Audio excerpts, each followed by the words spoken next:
అటు ఏపీలో ఇటు తెలంగాణలో రెండు రాష్ట్రాల కొందరు లీడర్లు మైకు దొరికితే చాలు మొదలు ఢిల్లీ మెడలు వంచుడే అస్థిరాపురంను ఆగం చేసుడే అని అడ్డం పొడుగు మాట్లాడతారట. కానీ అదే ఢిల్లీకి పోయినాక ఒక్క ముచ్చట కూడా అనకుండా సప్పుడు చేయకుండా గప్చుప్ అన్నట్టు ఉంటారట. అంత పిరికోళ్ళు అట్లా అంటారని ఎవరన్నారే బాలన్న అంటే ఇగో ఎనుండ్రి.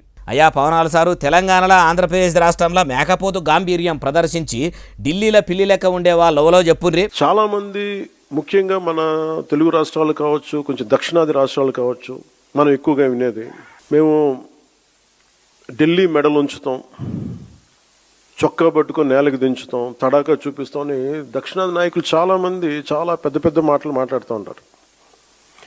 కానీ నిజంగా వాళ్ళు ఢిల్లీకి రాగానే ఆ మాటలు ఎందుకు గొంతులోంచి రావు, పెగలు ఏంటో భయం అనుకుంటా. అయ్యా ఉప ముఖ్యమంత్రి గారు, మీరు ఇప్పుడు ఏపీలో కూటమి సర్కార్లో ఉండి పువ్వు పార్టీతోని పొత్తు పెట్టుకున్నారు కాబట్టి దోస్తు మేరా దోస్తు అన్నట్టు మోడీ సారుతోని షట్టా పట్టాలేసుకుని చెడ తిరుగుతున్నారేమో. మీ జనసేన పార్టీని జనాలు కూడా దగ్గరికి తీసుకోనప్పుడు మీరు దేశం మీద అవడి తిరిగింది మరిచిన్రా.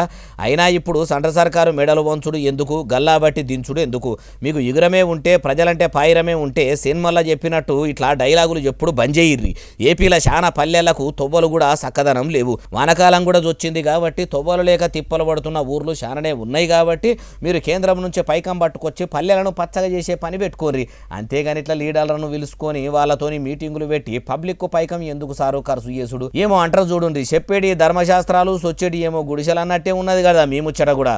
ఇట్లా మీరు చెప్తుంటే అట్లనే అనిపిస్తున్నది. ప్రధాని సారు పిలుపు ఇచ్చిండు, మేము పాటిస్తామని ఏతులకు మీటింగులు పెట్టి మా కూటమి సర్కారు ఎసుంటి మీటింగులు పెట్టది. అంతా ఆన్లైన్ పద్ధతి, ఆన్లైన్లోనే మీటింగులు పెడతాం అంటిరి. మీ సీఎం చంద్రాల సారు బయట దేశాలకు పోతే మీరు ఇట్లా లీడర్లను పిలుచుకొని పెద్ద పెద్ద మీటింగులు పెట్టుకుంటా పైకం పాడి చేస్తే ఏమొస్తుంది? మీ సమావేశాలకు అయ్యే ఖర్చులతోని ఊర్లకు ఊర్లే చదవచ్చు.